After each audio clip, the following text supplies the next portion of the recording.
Magandang hapon, Pilipinas at sa buong mundo.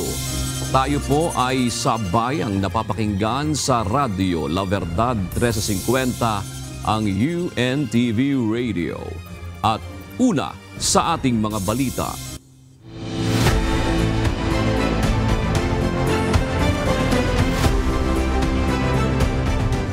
Inalis na sa pwesto ang 2 pulis na nagmumoonlighting bilang mga security aid ni Davao City 1st District Representative Paulo Duterte. Ayon kay Philippine National Police Chief Police General Romel Francisco Marbil, ang naturang mga pulis ay nakatalaga sa Davao City subalit hindi otorisado na magsilbing security aid dahil walang pahintulot ng PNP at COMELEC. Ipinag-utos na rin ni General Marbil na sampahan ang mga ito ng kasong administratibo na grave irregularities in the performance of duty. Hindi rin ligtas sa kaso ang immediate supervisor ng mga ito dahil sa command responsibility. Tama po kayo, no? Meron po kaming nakita sa video na 4 po. 2 pulis at 2 armed forces. Dun sa 2 police, they are not authorized. They're moonlighting. Sinurrender po nila yung firearms sila kasi pati ID sila, but they went on a wall. Sabi ko nga, maliban kayo sa mga madi-discharge po yung 2 police namin for moonlighting, kasama po yung commanders sila for allowing them, for not accounting. Hindi po mangyayari moonlighting kung hindi po dadayain ang report nila. Once we file dishonesty, that's perpetual disqualification from any government post. So ito po yung babala sa mga pulis natin. Make sure to take your job religiously. Ang 2 policemen ay nakilala matapos mag-viral ang video ng mambabatas habang nananakit sa loob ng isang bar. 100% ng handa ang Philippine National Police sa seguridad na ipatutupad sa araw ng halalan sa darating na Lunes, May 12. Ayon sa pamunuan ng pambansang pulisya, dinagdagan pa ang bilang ng pulis na ipakakalat sa iba't ibang lugar sa bansa, bagamat wala naman silang namomonitor na banta sa araw ng halalan. Ito ang balita ni Leia Ilagan. Ang directive po natin dun sa mga regional commanders natin, going to the station commanders, I want them to go down. No violence. We use all the means na pahinto po natin lahat ng violence. Walang dapat na killings. Make sure na talagang it will be the honest, orderly, and peaceful election for this midterm 2025. Kaya sabi ko nga, lahat ng mga pulis natin, bababa. 5 araw bago ang halalan, all systems go na ang Philippine National Police sa inihandang seguridad sa Lunes, May 12. Ayon kay PNP Chief Police General Romel Francisco Marbil, bukas na i-deploy ang mga pulis sa iba't ibang lugar sa bansa, lalo na ang dagdag puwersa sa Bangsamoro Autonomous Region at Abra, kung saan may namomonitor na mainit na labanan ng politika. 100% na po kami kompleto po. Andito lang po, we are just showing you how prepared we are. But 100% na po kami, we are prepared for the election. Kaya nga, yung last time, yung ano po namin is we're helping COMELEC transport po yung ACM nila. From 5, ano po, kasi ang hindi pa yung tinutulungan namin yung COMELEC, transportation po ng mga gamit nila. Tapos right now, we have to protect po yung mga ACM nila. Yun po yung trabaho po ng pulis ngayon. So 100% po kami, nandito po yung mga tao namin sa ground.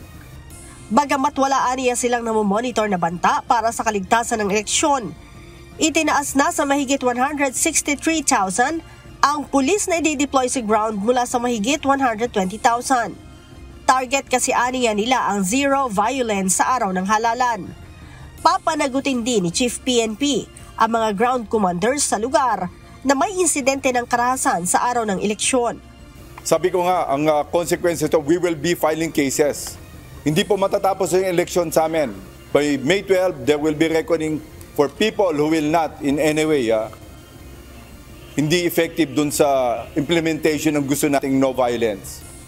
Especially yung dapat sila nandun sa baba. We'll be stricter on sa checkpoints and choke points. Maramdaman nyo po, mas stricto po kami. 3 days before election, mahirapan movement. And especially ang guidance ko po, bantayan po natin yung mga ports natin because people will be going to go to election. Kaugnay nito, muling pinagana ng PNP ang kanilang National and Regional Election Monitoring and Action Centers para sa real-time monitoring ng mga nangyayari sa ground. Aktibo din ang mga pulis na sasagot sa kanilang 911 hotline. Pinakita lang po namin ngayon bakit po kami na it will become a real-time. Gusto namin real-time kung ano nangyayari sa ibaba. Makikita namin, ma-actionan namin, magkakaroon po tayo ng Regional Election Monitoring Media Action Center para hindi lang po kami. Pag kami mga reports coming from outside, dapat inform po yung media right away. Yun po yung gusto natin. Not only us, but all the people, especially mga media, so you can broadcast po kung ano nangyayari sa ating bansa. Nagbabala din ng PNP, nakakasuhan ang mga magsasagawa ng prank calls sa 911. Any phone calls po, once you make a prank call, namomonitor po, nalalagay po sa amin yung mga telephone nyo, nare-register po, baka hindi nyo alam, and we can locate, asak po tumatawag. Yun po yung kagandahan po ng system namin. Once you make a call, we know where you're making our call, and your phone is re-register po sa system namin. And we can file anytime for you ng case po natin. Pag kami nag-phone call at niloloko nyo po kami, we will file a case against you. Pinakamaba po yung unjust fixation, panloloko. Ang Philippine National Police ay naka-full alert na simula pa noong May 3. Leia Ilagan, UNTV, News and Rescue. Diyos ang aming sandigan, serbisyo publiko ang aming pinahahalagahan. Nasa 104 na short-term observers ang ipinadala na ng European Union Election Observation sa iba't ibang bahagi ng bansa ngayong araw. Maayos naman ang takbo ng misyon ng grupo sa Pilipinas. Ito ang balita ni Rosa Licoz. Everything is being running smoothly and peacefully, and we are in touch with them all the time, but this is the general mood of the campaign. Ilang araw na lang ang nalalabi bago ang May 12 midterm elections. 104 short-term observers ang ipinadala ng European Union Election Observation Mission o EU-EOM sa iba't ibang bahagi ng bansa. Ikatlong batch na ito sa deployment ng EU-EOM sa Pilipinas, sunod sa pangunahing team ng analyst at 72 long-term observers. Ito ang unang EU Election Observation Mission na isinagawa sa bansa bilang tugon sa paanyaya ng Philippine government. Pangunahin na ng Commission on Elections o COMELEC. Layo ng EU-EOM na magmasid sa proseso ng halalan sa Pilipinas at tingnan kung nasusunod ba ang Philippine Constitution at obligasyon ng bansa sa international community kaugnay ng demokratikong halalan. Ayon sa Chief Observer ng EU-EOM na si Marta Temido, miyembro rin ng EU Parliament, maayos naman ang takbo ng misyon. Tiwala rin sila sa pagbabantay ng seguridad para sa kanila ng mga otoridad sa Pilipinas. As for everybody in the Philippines, the national authorities take care of the security of citizens and, of course, also of observers. So we are, like you, citizens, feeling perfectly comfortable in the country. Bago ang deployment sa observers, sumailalim sila sa briefing kaugnay ng electoral framework, voting at counting procedures, gayon din sa political environment. Samantala, naniniwala naman ang Malacanang makabubuti sa interes ng bansa ang Election Observation Mission ng EU. Kung may mga kumbidado po na neutral at wala naman pong pamumulitika, mas maganda pong makapag-obserba sila para makita po nila na ang eleksyon sa Pilipinas ay malinis at para din po maiwasan kung ano man po maaaring dayaang mangyari. Sa May 14 naman, 2 araw matapos ang midterm elections, maglalabas ng initial findings ang EU Election Observation Mission. Rosa Licoz, UNTV News and Rescue. Diyos ang aming sandigan, serbisyo publiko ang aming pinahahalagahan. Matagumpay ang isinagawang final testing and sealing ng mga automated counting machine na gagamitin para sa isasagawang mall voting sa Legazpi City. Handa na rin ang mga kawani na magsisilbi sa aktual na botohan. Ito ang balita ni Ryan Salatandol live.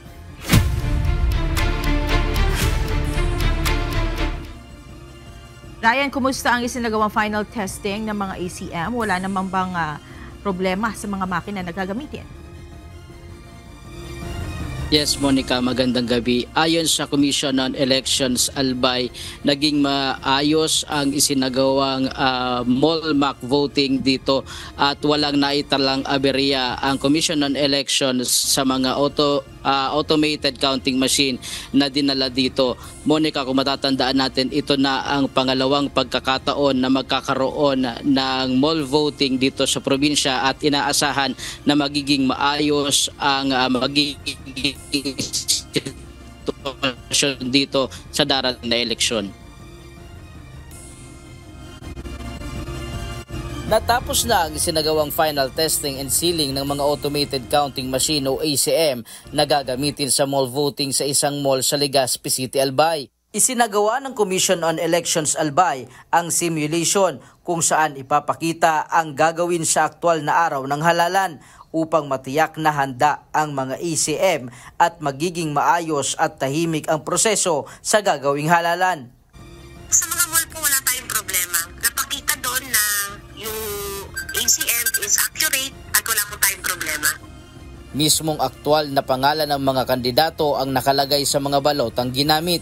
10 random voter ang sumalang sa isinagawang mock voting gamit ang aktwal na ACM machine. Sinaksihan ito ng mga poll watcher at election officer para masiguro na tama at maayos ang kanilang isasagawang pagboto. Sa tala ng Commission on Elections Albay, aabot sa 1,600 na mga botante ang nakatala na bumoto sa SM Legazpi. Mahigpit din ang isinasagawang seguridad sa mall upang bantayan ang ACM. Mananatili na sa naturang mall hanggang sa araw ng halalan ng mga makina at sinisigurong mga authorized personnel lamang ang makakalapit sa ACM sa lugar. Naka-deploy na po ang mga PNP para magbantay ng ACM. Samantala, ayon sa Commission on Elections, 90% na silang handa para sa nalalapit na halalan sa probinsya ng Albay.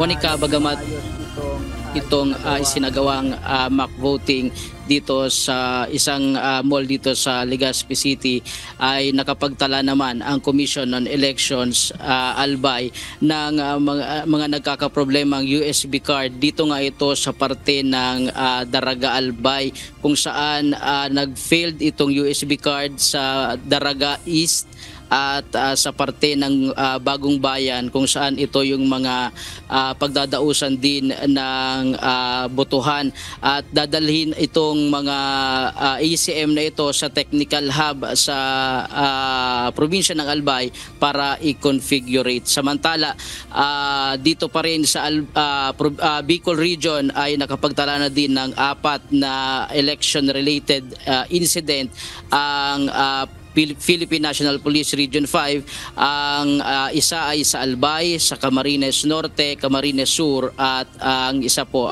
ay sa Masbate. At yan muna ang latest live mula dito sa Bicol Region. Balik sa iyo, Monica. Maraming salamat, Ryan Salatandol. Naniniwala ang pamilya ni Derek Kyo Faustino, isa sa 2 nasawi sa aksidente sa NAIA Terminal 1 na hindi agad na aksyonan ng mga medik ang kanilang kaanak kaya ito binawian ng buhay. Bukod sa hustisya, nais din ng pamilya ni Derek na tuluyan ng alisan na lisensya ang driver ng SUV na sangkot sa aksidente. Mula sa Bulacan, ito ang balita ni Nestor Torres, live.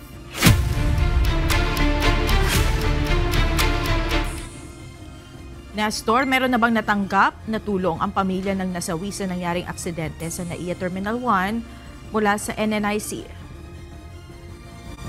Magandang hapon, Monica.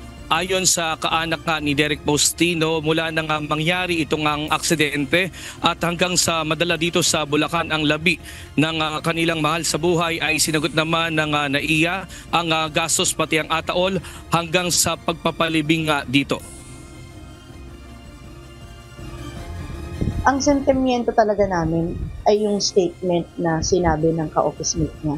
Parang lumalabas na rin sa mga ibang anggulo ng mga video na lumalabas ngayon sa social media na hindi po na-attenan agad ng medic yung pamangkin ko. Dahil ang sabi ng ka-office mate niya, buhay pa si Keo. Naglabas ng sentimiento ang pamilya ni Derek Kyo Faustino, ang 29 years old na lalaki na isa sa mga namatay matapos sa banggain ng SUV sa NAIA Terminal 1 nitong linggo. Ayon kay Daisy Faustino, hindi lang driver ang kanilang sinisisi sa aksidente, kundi ang pagkukulang o kapabayaan anya ng mga medic dahil hindi agad sila dumating matapos ang insidente. At yung medic, after 30 to 40 minutes pa siya napuntahan. So yun pong 30 minuto na nakadagan ang isang SUV sa'yo, mabubuhay ka pa po ba nun? Sige, sabihin na natin na critical. Pero yung pain naman, yung pain na naramdaman ng pamangkin namin sa 30 minuto na yun. Malaki rin umano ang problema sa bollard sa NAIA na kung maayos lang sanang nakabit gaya ng ibang bansa ay di sana hantong sa malagim na insidente ang nangyari. Ng budget, pero nakikita natin ngayon sa social media ang mga bollard sa ibang bansa. Pag sumalpok ang malaking truck, sira ang truck. Ang bollard nakatayo. Kasi yun talaga ang purpose ng bollard. Magpa-stop siya ng sasakyan kung may ganun mang sigurong incident. Pabiyahe na sana papuntang Dubai si Jeric nang mangyari ang aksidente. Magdiriwang pa sana ito ng kanyang 30th birthday sa May 29. Breadwinner ito sa pamilya at pangalawa sa 4 na magkakapatid. Panawagan rin ng pamilya sa pamahalaan na bigyan sana ng ustisya ang pagkamatay ng kanilang kaanak kasama ang 5 taong gulang na namatay din sa aksidente. Pakiusap din nila sa Land Transportation Franchising and Regulatory Board o LTFRB makulong at tuluyang wag nang bigyan ng lisensya ang driver ng SUV na nakabangga kay Jeric. Ang panawagan ko lang din sa LTO, please, wag nang ibalik ang lisensya ng driver na gumawa nito. Hindi ko alam kung meron ng directive sa LTO na tanggalin na ang lisensya niya lifetime. Dahil 2 buhay yun na yung nawala, napakaraming sugatan. Samantala, nakatanggap na ng tulong ang pamilya ng biktima mula sa NNIC na siyang namamahala sa NAIA. Nagtungo rin ang SSS para tumulong sa burial. Bumisita na rin ang DSWD sa pangunguna ni DSWD Secretary Rex Gatchalian para magbigay ng financial assistance. Sinagot nila ang burial. At yung tao nila, hindi nawawala ng tao ang NAIA dito sa bahay namin. Ever since na nandoon sa funeral si Keo, mayroon ng NAIA officer doon. Hanggang sa iuwi dito si Keo. Monica, samantala, nailibing na bandang alas 4 ng hapon yung 2 sa 10 na nasawi naman sa nangyaring banggaan sa Esitex noong nakaraang linggo kung saan inilibing ito sa Plaridel, Bulacan kanina. At yan muna ang ating latest live, Monica, mula dito sa Bulacan. Balik sa iyo. Nestor, ang pamilya ba noong driver ng SUV na nakapatay doon kay Derek ay sinubukan ding mag-abot ng tulong sa pamilya niya?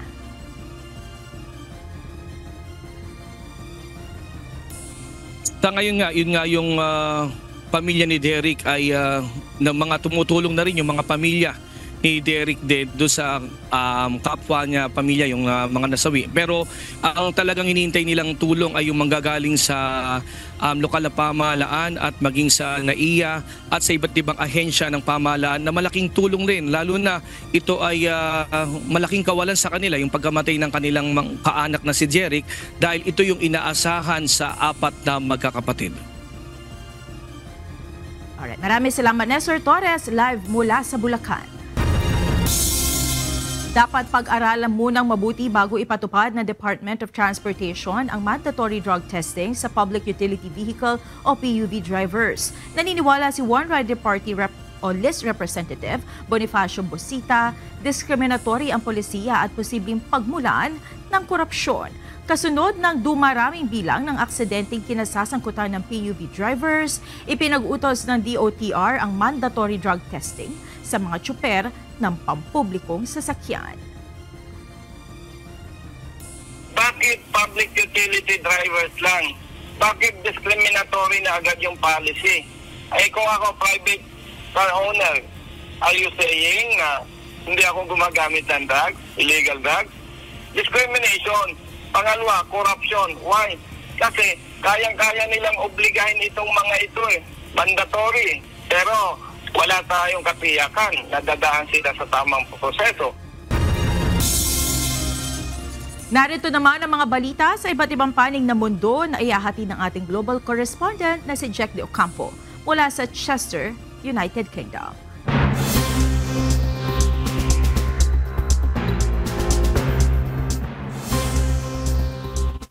Yes, Monica, nagkasundo ang United Kingdom at India sa isang trade deal na magpapadali sa pag-e-export ng British products tulad ng kotse at magpapababa ng buwis sa mga clothing at footwear exports ng India.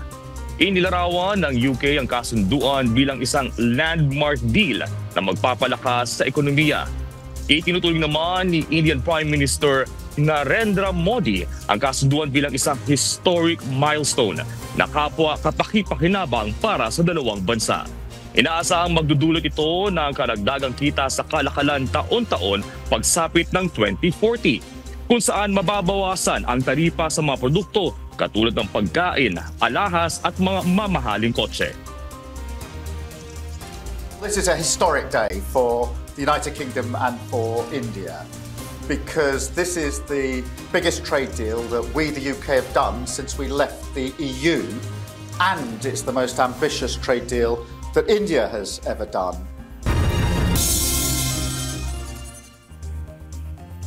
Naging productive ang pag-uusap ng mga leaders ng Amerika at Canada sa katatapos na bilateral meeting na Prime Minister Mark Carney at President Donald Trump.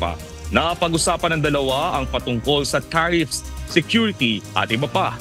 Ito ang balita ni Lynn Perez. Well, if I may, as you know from real estate, there are some places that are never for sale. That's true. We're sitting in one right now, Buckingham Palace, you visited as well. That's true. And having met with the owners of Canada over the course of the campaign last several months, it's not for sale, won't be for sale ever. Hindi nabibili ang soberenya ng Canada. Ito ang binigyan diin ni Canadian Prime Minister Mark Carney sa unang pagkikita nila ni US President Donald Trump sa White House ngayong araw. Sa kabila nito ay tinawag ni Prime Minister Carney na isang transformational president si Trump at ipinaalala na ma-secured ang dalawang bansa kung nagtutulungan. The history of Canada and the US is we're stronger when we work together, and there's many opportunities to work together. Paliwanag ni Trump, nais lamang maprotektahan ng Canada at Estados Unidos sa mga negosyo, mamimili at ekonomiya ng kanya-kanyang mga bansa. At iginit nitong hindi dapat nakadepende ang US sa mga mahalagang produkto sa Canada. And we don't want steel from Canada because we're making our own steel and we're having massive steel plants being built right now as we speak. We really don't want Canadian steel and we don't want Canadian aluminum and various other things because we want to be able to do it ourselves. Sa kabila ng banta ng tariffs ay patuloy ang pagpaparinig na nais nito maging 51st state ang Canada. Nais din ni Trump na magpatuloy ang pakikipagkaibigan ng US sa Canada. No, we're going to be friends with Canada. Regardless of anything, we're going to be friends with Canada. Agad namang nagsabi ang US leader ng no nang tanungin kung meron bang magagawa ang Canadian leader upang maiwasan ang tariffs ng aluminum at Canadian-made automobiles. Lynn Perez, UNTV News and Rescue. Diyos ang aming sandigan, serbisyo publiko ang aming pinahahalagahan.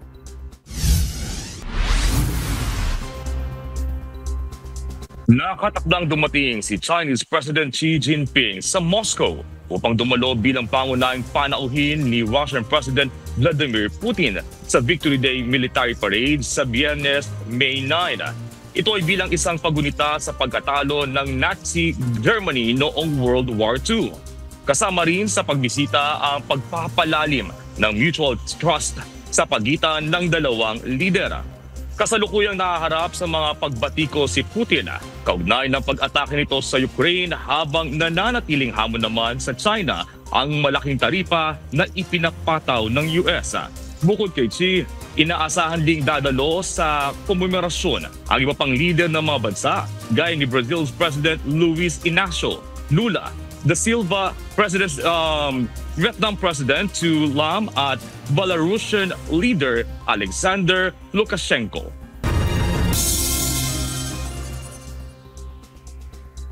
Pinahihintulutan ng Korte Suprema ng Estados Unidos ang administrasyon ni US President Donald Trump na ipatupad ang pagbabawal sa mga transgender sa militar habang nagpapatuloy pa ang pagdinig sa korte kaugnay sa legalidad nito.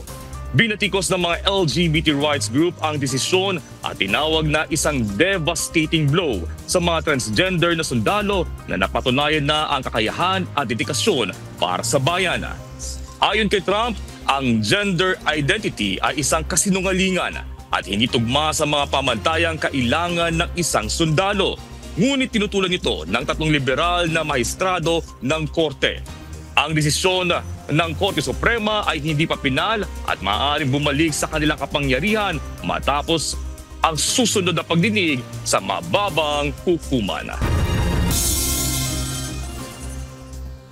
At yan ang mga balita mula sa iba't ibang panig ng mundo. Mula dito sa Chester, United Kingdom. Ako si Jack De Ocampo. Magandang gabi.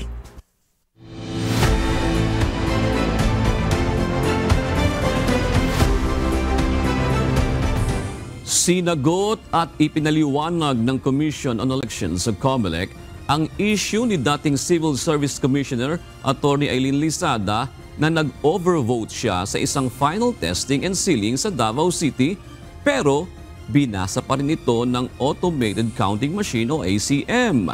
Samantala hindi naman ililipat ng COMELEC ang botohan sa lugar sa Bangged Abra na nasunog kaninang madaling araw. Ito ang balita ni Dante Amento. In another ballot, I overvoted 13 binoto ko. According to their SOTEP dito, dapat hindi binabasa. Pero yung aking overvote, binasa. Sa final testing and sealing o FTS ng mga automated counting machine kahapon sa Davao City, isa sa mga bumoto ay si dating Civil Service Commissioner Attorney Aileen Lizada. Sa simulation, nag-overvote siya o higit sa 12 senador ang kanyang ibinoto gamit ang iba't ibang marka at hugis tulad ng star at square. Ang ipinagtataka nito, binasa pa rin ng vote counting machine ang kanyang mga boto. Yung 1 to only 12. 1, 2, 3, 4, 5, 6, 7, 8, 9, 10, 11, 12. 12 names I overvoted. Pero 13. So sabi ko, sino ngayon ang nag-decide na kung 13 ba nito at sino hindi kasama sa 12 ko? Sino mawala, parang ganyan, ang anti-desperate chooses na ang 12 ko ay ito. Despite nag-overvote, is it by 1, 2, 3 based on random na positive?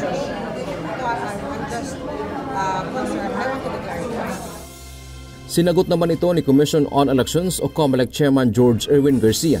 Ipinakita ni Garcia ang eksaktong ginawang pagboto ni Lizada sa pamamagitan ng isang sample ballot. Sabi ng opisyal, lumalabas eksaktong 12 lang talaga ang naiboto ni Attorney Lizada. Makikita sa balotang ginamit ni Lizada na ang dalawa niyang binoto sa halip na nag-shade o itiman ang bilog na katabi ng pangalan ng kandidato ay naglagay lang ito ng square at hindi tinamaan ang mismong bilog kaya hindi anya ito binasa ng makina. Dagdag pa ng poll chief, ito ay maituturing lang na marking na bawal sapagkat hindi pwedeng sulatan ng kung ano-ano ang balota. Ito pong number 24, yan po ang contentious. Naglagay po ng square outside ng bilog. Yan po ba ay boto? Sagot, hindi po boto yan. Bakit hindi po boto? Kasi wala po ang pag-shade sa loob. Wala pong tumama sa loob. Pag pinag-isipan niyo po ito po ay marka to identify the ballot na bawal na bawal. Therefore, yung pong sinasabing 14 ang binoto, hindi po. 12 lang ang binoto sapagkat itong square, hindi po ito boto. Opo, hindi po ito bili. Ito po ay marka lang, hindi po ito boto. Payo pa ng opisyal sa mga botante, itiman ng maayos ang bilog bago ang pangalan ng kandidato at hanggat maaari, huwag gumamit ng iba't ibang hugis o marka para matiyak na babasahin ng makina ang mga iboboto. Pag boboto tayo, dapat shading. Hindi linya, hindi drawing, hindi po square, shading ng bilog sa loob. Ang gusto nga po natin, dapat po kompleto ang pag-shade sa loob ng bilog na yan. Paalala pa ng komisyon, pwedeng mag-undervote dahil babasahin pa rin ng makina ang iboboto. Ngunit huwag lang mag-overvote o sobra sa bilang ang ilalagay ng kandidato sa balota sapagkat mababaliwala ito at hindi babasahin ng ACM. Kapag po undervote o ibig sabihin sa halip na 12 sa senador o doon sa ibang posisyon, ang binoto ay less than 12, bibilangin ang balota, ang posisyon at walang effect sa kabuuan ng balota. Pagka po overvote, ang vote doon sa mismong posisyon, 13 sa halip na 12, ang mangyayari po, hindi bibilangin ang boto doon sa posisyon na yon. Samantala hindi naman ililipat ng COMELEC ang botohan sa isang polling center sa Dangdalan, Bangen, Abra na nasunog kaninang madaling araw. Patuloy pa ang ginagawang investigasyon ng mga otoridad sa sanhi o pinagmulan ng sunog. May 2 pa naman anyang classroom na hindi nasunog na pwedeng pagdausan ng botohan. Natuloy na rin kanina ang final testing and sealing ng mga automated counting machine sa nasunog na polling center. Pansamantala kasi itong naantala dahil sa insidente. Dante Amento, UNTV, News and Rescue. Diyos ang aming sandigan, serbisyo publiko, ang aming pinahahalagahan. Higit 30,000 persons deprived of liberty o PDL ang inaasahang boboto sa midterm elections sa Lunes ayon sa Bureau of Jail Management and Penology o BJMP. Sa ngayon, nakahanda na ang BJMP para bantayan ang mga bobotong bilanggo at tiyaking mabibilang ang kanilang mga boto. Ito ang balita ni JP Nunez. So far, okay naman ho ang preparation. Naka-alerto na ho ang buong BJMP para tumugon dito sa gaganaping halalan. Mula sa 115,000 na mga persons deprived of liberty o PDL, 31,000 sa mga ito ang inaasahang boboto sa midterm election sa darating na May 12 ayon sa Bureau of Jail Management and Penology. Ayon kay BJMP spokesperson, Jail Superintendent J. Rex Bustinera, nasa 400 na mga polling precinct ang itinalaga kung saan boboto ang mga bilanggo. Nasa 1,000 namang mga PDL ang sasamahan ng mga jail officer para makaboto sa labas ng bilangguan. Ang PDL voting ay tatagal ng hanggang alas 2 ng hapon ang botohan. Kapag nakaboto na ang mga bilanggo, dadalhin naman sa automated counting machine sa labas ng jail facility ang kanilang mga balota. Babantayan ito ng mga representative ng COMELEC at Philippine National Police para tiyaking maihahatid at mabibilang ang kanilang mga boto. Welcome po yung mga observers, watchers, even sa loob ng kulungan. And of course, subject to security inspection lamang po ito bago pumasok ng jail. Ang nasa higit 80,000 naman na mga PDL na hindi makaboboto ay hindi nakapagparehistro dahil maaaring kapapasok pa lang nila sa bilangguan. Paliwanag naman ng BJMP, may karapatan pa ring bumoto ang mga PDL dahil hindi pa sila nahahatulan sa kanilang mga kaso. Ang mga nakakulong ho sa BJMP ay mga nililitis pa. Ibig sabihin na they are presumed innocent until proven otherwise. At ang karapatan nilang bumoto, ang their right to suffrage ay intact pa rin. Samantala, dagdag ni Bustinera, merong 7 kandidato sa bansa ang nakapiit sa mga kulungan. Isaan niya rito ay tumatakbo para sa pagkasenador, isa ay bilang representative, isa sa pagkabisi-alkalde, at ang iba ay sa mas mababang posisyon. Nakapangampanya niya ang iba rito matapos payagan ng korte ang kanilang hiling pero sa pamamagitan lamang ng pagpapalabas ng video sa campaign rally. JP Nunez, UNTV, News and Rescue. Diyos ang aming sandigan, serbisyo publiko ang aming pinahahalagahan.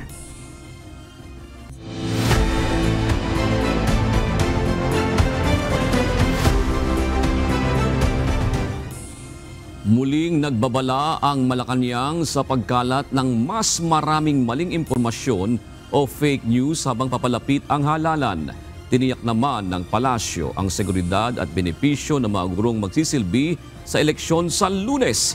Ito ang balita ni Nel Maribuhok.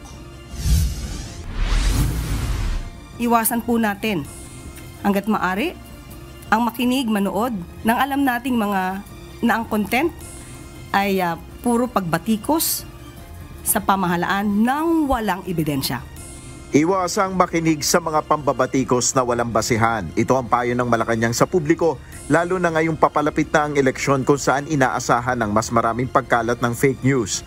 Ayon kay Palace Press Officer Attorney Claire Castro, dapat maging mapanuri ang publiko laban sa mga nagpapakalat ng maling impormasyon na may nakatagong masamang intensyon.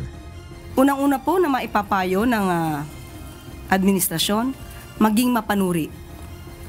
Unang-una po ay maging mapagmatsyag at huwag niyo pong ibenta ang inyong dignidad. Huwag ibenta ang bansa sa ibang mga bansa na maaaring may interes dito sa ating teritoryo, sa ating soberenya. Paglilinaw ni Yusek Castro, wala namang problema kung batikusin ang pamahalaan, lalo na kung may matibay na basihan. Ang pintuan po ng pamahalaan ay hindi naman po hahadlangan ang anumang mga kritisismo hanggat mayroon pong basihan. Ang ingatan lang po natin ay ang mga fake news peddlers. Labanan po natin ang fake news para kayo po ay magkaroon ng magandang desisyon sa Mayo 12. Samantala, ayon sa Malacanang, nakahanda na ang mga kinaukulang ahensya ng pamahalaan para sa darating na halalan, lalo na ang Department of Education o DepEd.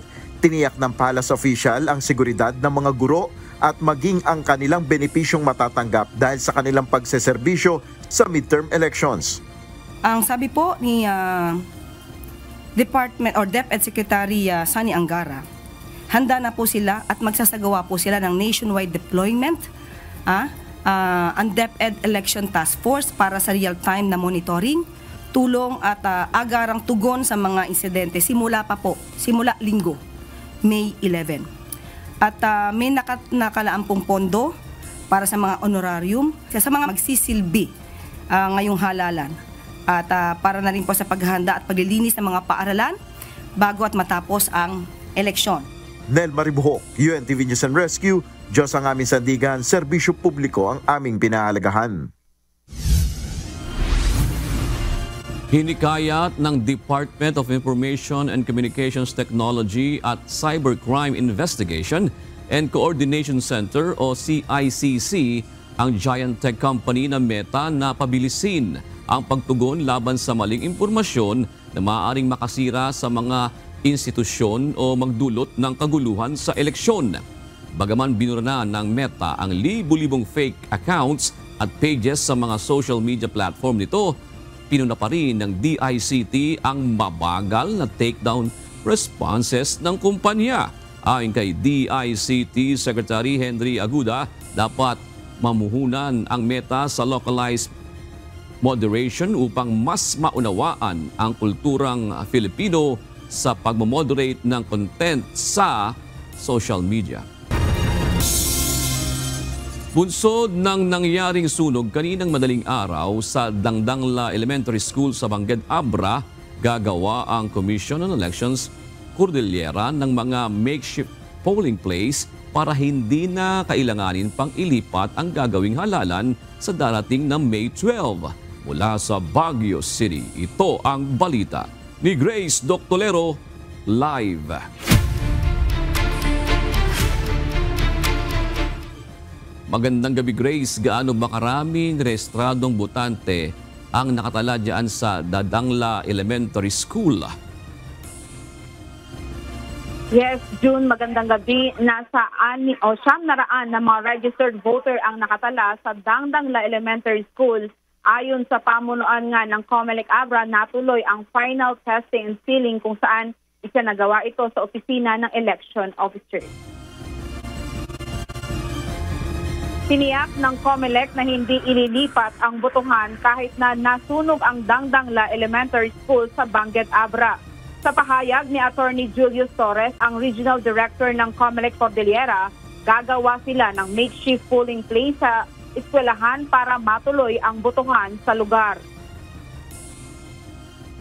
Pero itong eskwelahan na ito gagamitin pa rin as the polling center kasi may natira na 2 rooms na hindi nagalaw o hindi nasira. So I think ayusin lang muna in time for May 12. Kasi nga iisang presinto lang ito, isang clustered precinct lang ito. So may 2 kwarto pa siya. So masasatisfy pa rin natin yung minimum requirement na meron tayong voting area at meron pa tayong holding area. Tinupok ng apoy ang voting center sa Dadangla Elementary School sa Benguet, Abra nitong Miyerkules ng umaga, May 7, 2025. Isa ang naturang paaralan sa mga voting centers sa nasabing lugar kung saan tinatayang 70 mga classroom ang natupok ng apoy. Ayon kay Attorney Julius Torres, wala pang automated counting machines o ACMs na naipadala sa paaralan nang mangyari ang aksidente. Na-delay yung final testing and sealing kasi nga wala ng kuryente at nilipat na lang muna sa office ng election officer yung final testing and sealing. Dagdag pa ni Torres, may malaking covered court din sa eskwelahan na maaring gamitin na makeshift polling place. Sa kabila ng nangyari, ayon kay Torres, wala pang rekomendasyon kung ang lalawigan ng Abra ay isa sa ilalim sa COMELEC control. Hindi naman natin basta-basta i-recommend yan on our level kung wala namang recommendation galing din sa baba. Based naman din sa commitment ng PNP is kaya pa rin naman nilang gampanan ang kanilang tungkulin kahit may mga incidents, may mga violent incidents, kahit hindi i-declare na COMELEC control, ang Abra ay kaya pa rin nilang gampanan ang kanilang tungkulin. Samantala, nilinaw ng PNP Abra na wala silang kinalaman sa sunog sa Dadangla Elementary School. Ito ay matapos palabasin sa Facebook live stream ng isang punong barangay ang umano'y pagkakasangkot ng PNP sa insidente. Mariing pinaninindigan ng police personnel ng Abra na wala silang motibo o dahilan upang sunugin ang paaralan. Lalo pat ang mga educational institutions ay bahagi ng mga pinangangalagaan ng PNP para sa seguridad ng darating na halalan sa 2025. Sa kasalukuyan, wala pang inilalabas na opisyal na resulta ng investigasyon mula sa Bureau of Fire Protection, Abra, ukol sa pinagmulan ng sunog. June, kaugnay nga nito ay hinihikayat ng PNP Abra ang publiko na huwag magpakalat ng maling impormasyon na walang sapat na batayan. Paalala rin na may legal na pananagutan ang sinumang magpapalaganap ng peking balita at alinsunod na rin sa umiiral na bata. Yan muna ang balita mula dito sa Baguio City. Balik sa'yo, June. Maraming salamat, Grace Doc Tolero. Muling iginiit ng Malacanang na hindi pagsuko ng soberanya ng bansa ang ginawa ng pamahalaan na pag-aresto kay dating Pangulong Rodrigo Duterte. Handa rin sumagot ang 5 opisyal ng gobyerno na pinagsusumite ng counter affidavit sa reklamong may kaugnayan sa pag-aresto sa former president. Ito ang balita ni Jed Meresina. Ang ginawa ng pamahalaan ay hindi naman po pagsuko ng soberanya, kundi pagsuko ng isang akusado. Gumawa ng hakbang ayon sa batas. Ito ang muling binigyang diin at sagot ng Malacanang sa panibagong pahayag na binitawan ni Vice President Sara Duterte. Sinabi ng pangalawang Pangulo na si Pangulong Ferdinand Marcos Jr. ang umano'y nagpahintulot sa pag-aresto sa kanyang ama at ang paglilipat nito sa International Criminal Court o ICC. Dapat talaga managot ang Pangulo ng Pilipinas because he allowed foreign entity, foreign organization to interfere with our national sovereignty. Ngunit depensa ni Palace Press Officer Undersecretary Claire Castro, ang hakbang ng administrasyon ay bahagi ng legal na proseso at hindi pagsuko ng soberanya ng bansa. Ang administrasyon po gumawa po ng hakbang na naaayon sa batas at ito po ay in cooperation with the Interpol. Ang pamahalaan nagsukuman po kay dating Pangulong Duterte. Siya po ay kinukonsiderang isang akusado, hindi po ibebenta o isusukuman ng Pangulo ang anumang parte ng ating karapatan sa bansa. Kaugnay nito, sinabi ni Yusek Castro na magsusumite ng sagot sa Office of the Ombudsman ang 5 opisyal ng gobyerno na pinagsusumite ng counter-affidavit sa reklamong inihain ng Senate Committee on Foreign Relations hinggil sa pag-aresto kay dating Pangulong Rodrigo Duterte. Unang-una po, lagi naman po sinasabi ng Pangulo, sundin ang batas, kung anong procedure na valid at legal, dapat lamang po sundin. Ang mga nasabing mga opisyal ay tutugon po at sila po ay magsasubmit ng kanilang mga counter-affidavits. At muli, sasabihin natin, ang kanilang mga ginawa ay naaayon sa batas. Personal din itong sinabi ni Justice Secretary Crispin Remulla na sila'y sasagot sa bawat issue na nakapaloob sa nasabing reklamo. Sasagot kami. We will answer. Sasagutin namin yung bawat issue na nilabas doon. Na everything that happened was within legal bounds. Lahat naman yan according to law.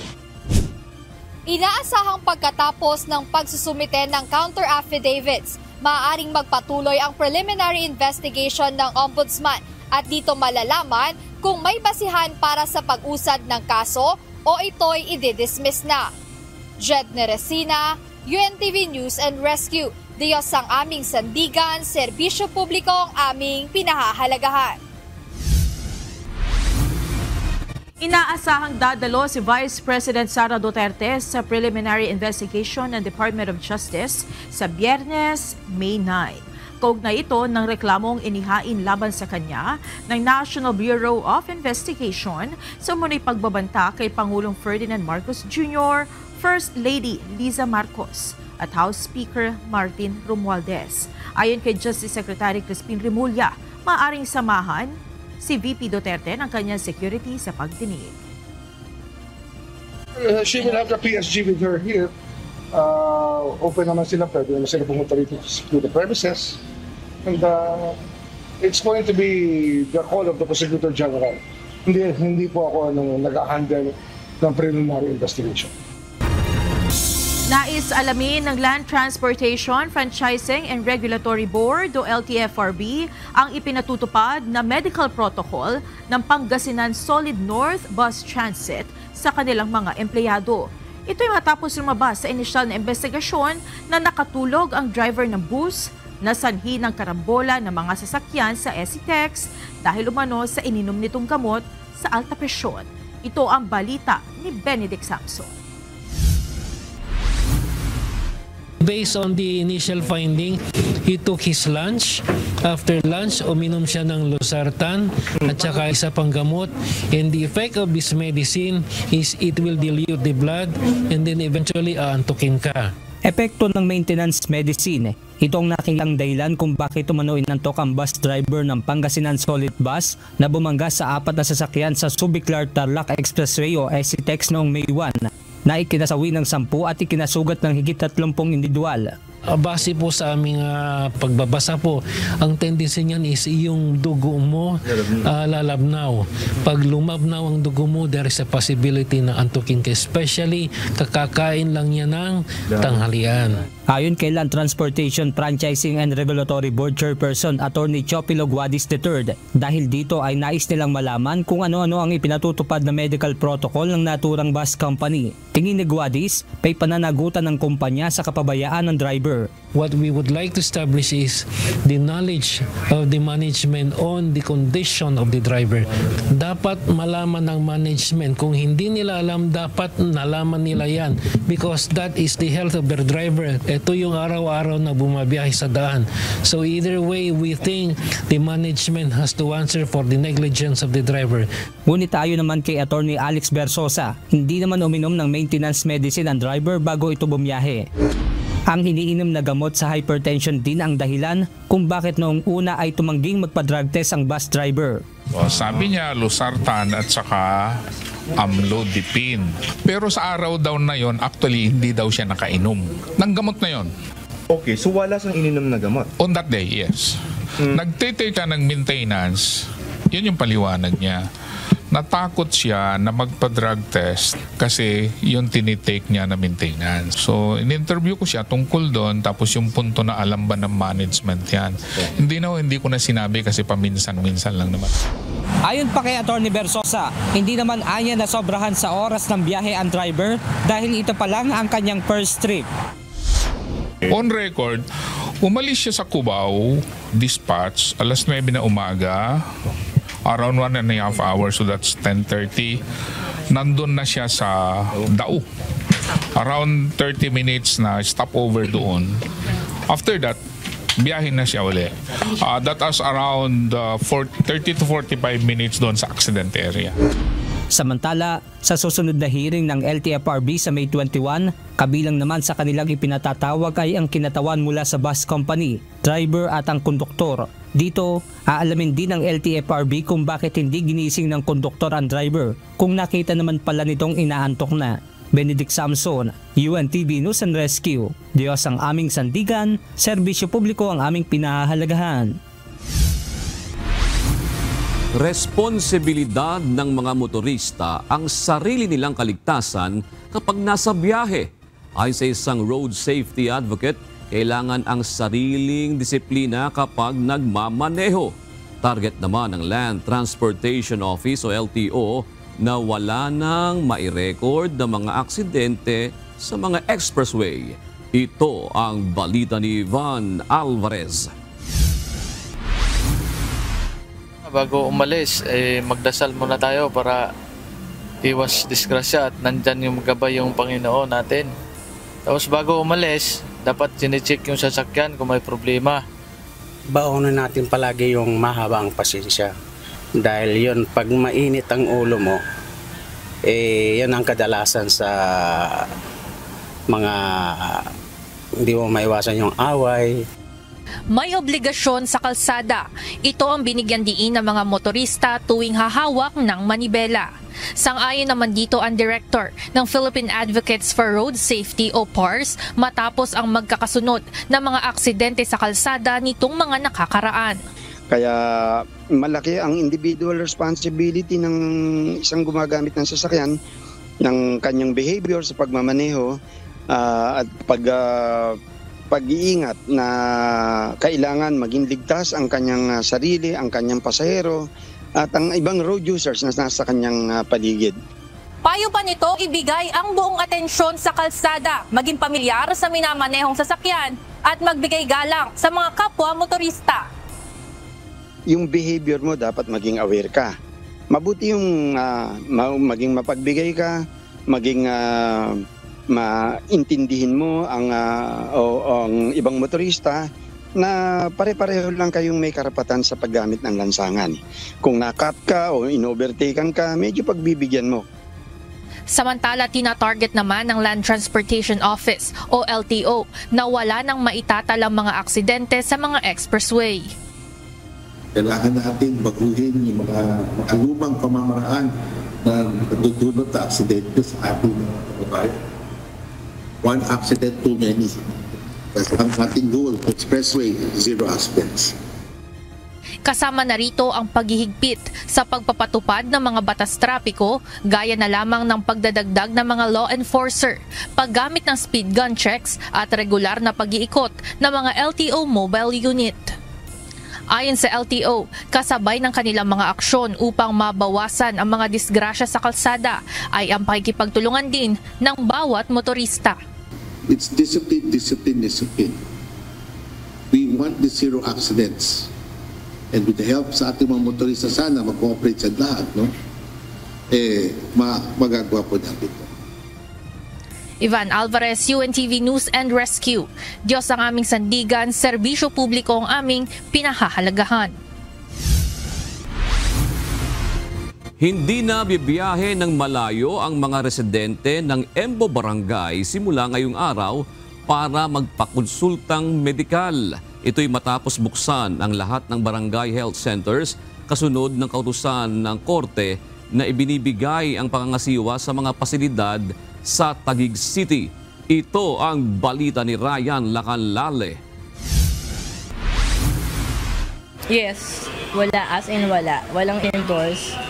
Wala po. Hindi mag-start uli kami, mga logbooks. So lahat ng patients, ililista uli. Susulat. Pati yung mga bata na mga magpapabakuna, start kami from zero uli. Sira-sira ang lahat ng outlet ng kuryente. Inubos ang mga kawad ng main breaker, basag ang salamin ng pinto, pati aircon dito pinagsisira din. Gato ang kondisyon ng 4 na palapag na gusaling ito sa barangay West Rembo sa Taguig City ng datna ng mga health worker ngayong araw. Sa unang pagkakataon matapos ang mahigit 1 taon ng isara ng Makati, muling binuksan ngayong araw ang mga barangay health center sa Enlisted Men's Barrio o EMBO Barangays. Ito'y matapos maglabas ng kautusan ng Regional Trial Court ng Taguig noong May 5, 2025 na nag-uutos sa Makati. Ilipat sa Taguig ang lahat ng pampublikong pasilidad sa mga EMBO Barangay. Kabilang dito ang health center, multipurpose building, covered court, parke at barangay hall. Wala ring mga records at dokumento na inendoso ang mga dating namamahala sa mga health center. Sa kabila ng ganitong kondisyon ng barangay health center, tuloy ang pagbabalik serbisyo sa mga health center.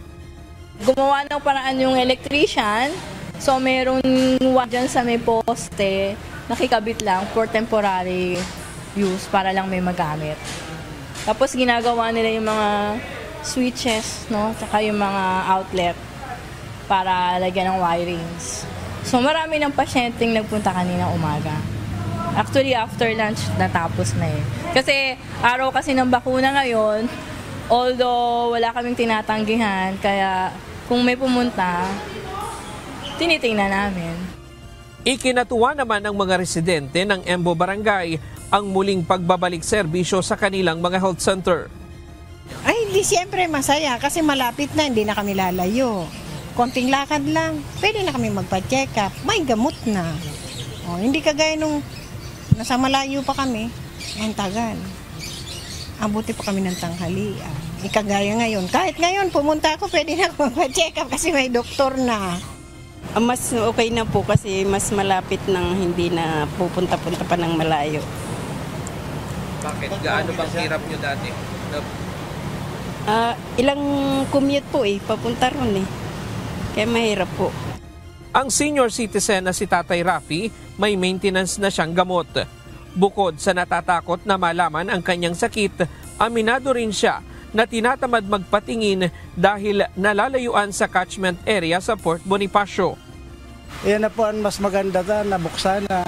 Okay, hindi nalalayo po na pag hinahatid sundo sa malayo. Okay, maayos na ngayon. Nahirapan po yung yung mapacheck up yung mga matanda na ta. Siyempre, mag-aalis ang magkukunin dyan, mapunta doon sa malayo na. Ang pag-uwian niya ng mga matatanda o kagantong mga mainit, nahihirapan. Talaga pong kawawa po yung mga pasyente, lalo na po yung mga senior. Kasi po minsan, di ba yung service namin, dapat yung capacity lang. Nag-uunahan sila. So yung na-accommodate ko naman, yung iba naman, pag hindi kasya, babalikan sila kung gusto, willing sila maghintay. Mula nang isara ang mga health center sa EMBO Barangay, kailangan pang hakutin sa ibang barangay ng Taguig ang mga pasyente para sa mga serbisyong medikal na kanilang pangangailangan. Limitado rin ang sasakyan na 12 hanggang 14 ang capacity at kailangan din nilang makipagsiksikan sa ibang barangay. Yung mga kwento nila na nahihirapan sila since limited lang syempre ang kasya sa service, sa shuttles natin. So, minsan naghihintay hindi sila sanay na maghintay, no? And you have to wait kasi syempre pagpunta nila dun sa catchment centers nila, hindi lang sila ang i-accommodate, meron ding iba. Now, since nasa barangay na nila, so dito na po sila, malapit lang, natitignan na po agad. Bukod sa check-up, may libreng gamot na rin sa mga barangay health center at iba pang laboratorio kung kinakailangan. Aabutin ng mahigit 1 linggo bago tuluyang maayos ang kuryente sa Barangay West Rembo. Samantalang minor repair na lamang ang gagawin sa mga health center ng ibang barangay. Ryan Lacanlale, UNTV News and Rescue. Diyos ang aming sandigan, serbisyo publiko ang aming pinahahalagahan. Patapos na ang harvest season, kaya nangangamba ang mga magsasaka na posibleng hindi na umabot ang planong palay, procurement ng National Food Authority o NFA sa kanila. Isa sa layunin ng 20 pesos rice project ay mapabilis ang rollout ng bigas mula sa mga bodega upang agad makabili sa mga magsasaka. Ngunit dahil sa 10-day ban ng COMELEC na antala ang proyekto, kaya posibleng mahuli na ang NFA sa pagbili ng palay na ngayon karamihang nasa kamay na ng mga trader. Ito ang balita ni Mia Alonzo. Since halos patapos na rin yung harvest ngayon, if ever there will be new purchases by NFA, mag-apply more for next harvest. Kuwan pa yun mga October Posibleng hindi na umabot. Ito ang naging pahayag ng grupo ng magsasaka sa planong procurement ng National Food Authority o NFA sa pagbili ng palay sa mga magsasaka kapag pinasimulan na ang paglalabas nito, kasabay ng isasagawang P20 rice project ng pamahalaan. Ayon kay Federation for Free Farmers President Leonardo Montemayor, karamihan na ng bagong harvest na palay ay nasa mga traders na, kaya posibleng wala nang abutan ng NFA o kung meron man ay kakaunti na lamang ang absorb nito. Ayon sa grupo, mas maganda sana ang presyo ng NFA kaysa sa mga trader dahil 23 to 24 pesos per kilong tuyong palay ang handang bilhin nito kumpara sa traders na 19 to 20 pesos lamang per kilo. Subalit dahil kailangan din nila na sumunod sa direktiba ng Commission on Elections, kaya nagkaroon ng delay pa ng 10 araw sa programang P20 ng gobyerno. Gayunman, ayon kay Montemayor, magagawa naman ng NFA ang main target na makapagbawas ng stock sa mga warehouse pag pinasimulan na ang P20 Rice Project. Hindi nga lang magkakaroon ng procurement ng palay direkta mula sa mga magsasaka dahil patapos na ang harvest season. Kasi yan, from about March to April and then portion of May, karamihan yan nasa napin na ng mga trader So baka mangyari pa dyan kung kulang pa yung buffer stock sa NFA, baka mapilitan silang bumili sa trader. Itinanggi naman ni NFA Administrator Larry Lacson na kasama sa option ang mga traders na bibilhan ng palay procurement dahil aniya may rules na sinusunod ang NFA sa pagbili ng palay. We have rules about buying palay. Yun lang din ang susundin namin. We don't buy from traders. Lahat dapat may mga documents yung mga magbebenta sa amin. Dagdag pa nito na isa sa layo ng programang 20 pesos na bigas ang makabili ng palay sa mga magsasaka dahil pag lumuwag ang bodega, mangangailangan muli ito ng stocks. Kung concern nila yan, kahit kami, mas malaking concern namin. Paano pag lumuwag na, wala na rin palay. So, kung pareho kami ng concern na magsasaka, kanya nga ever since, kumbaga, simula February, nagpa-food security emergency declaration, it's precisely to free up the bodega. Sa ngayon ay tiniyak naman ng ahensya na kada maglalabas sila ng bigas sa bodega ay patuloy din ang pagbili nila ng palay sa magsasaka kahit wala pa ang malawakang P20 Rice Project. Mia Alonzo, UNTV News and Rescue. Diyos ang aming sandigan, serbisyo publiko ang aming pinahahalagahan.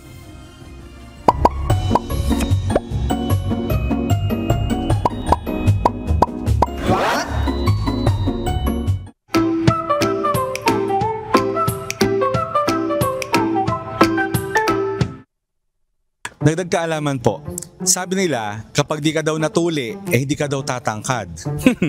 Totoo ba yan? Alamin po natin. Sabi nila kasi pag di ka natuli, di ka tatangkad. Naniniwala ka ba doon? Oo sir. Ganun sir, tama naman yung paniniwala dapat pag nagpatuli ka bigla kasi sir yung sa amin kasi pag may nagpatuli tapos mga one month nakalipas bigla talagang tataas yung tinulian. Naniniwala?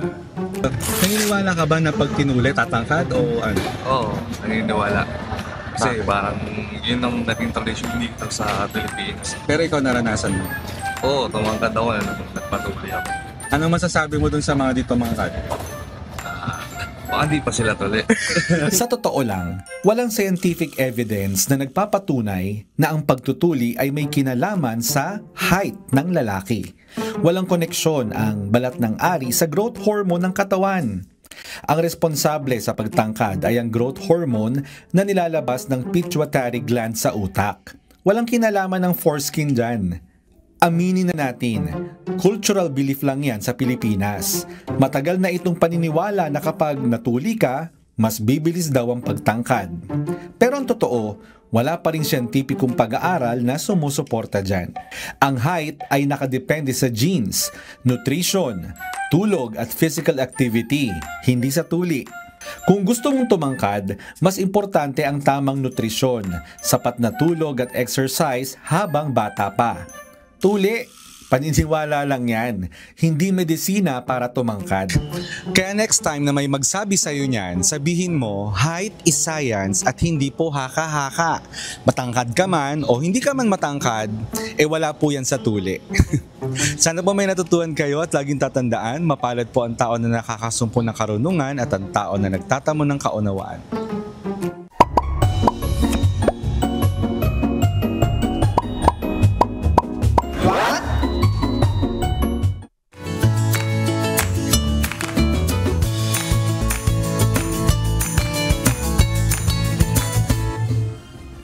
Narito na po ang ating mga kausi ngayong araw po ng Miyerkules. Salamat po at shout out kina Amelia Evangelista, Fin Santos at Jerry Santa Ana.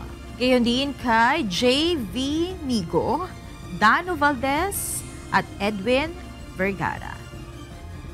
Mga kasambahay, kung may mga istorya po kayong nais balikan sa Ito ang Balita, pwede niyo po ito muling mapanood sa aming mga official social media account. Magtungo lamang po sa UNTV News and Rescue YouTube channel at i-click ang subscribe button. Gayon din sa aming Facebook, TikTok, X at Instagram accounts. Mapapanood nyo rin po rito ang iba pang news programs ng UNTV, pati na ang iba pang video ng nag-iisang public service channel. Kaya subscribe, like, and share. Narito naman ang salita ng Diyos na ating sandigan mula sa Aklat ng Awit 37 at 16 na nagsasabi, mainam ang kaunti na tinatangkilik ng matuwid kaysa kasaganaan ng maraming masama.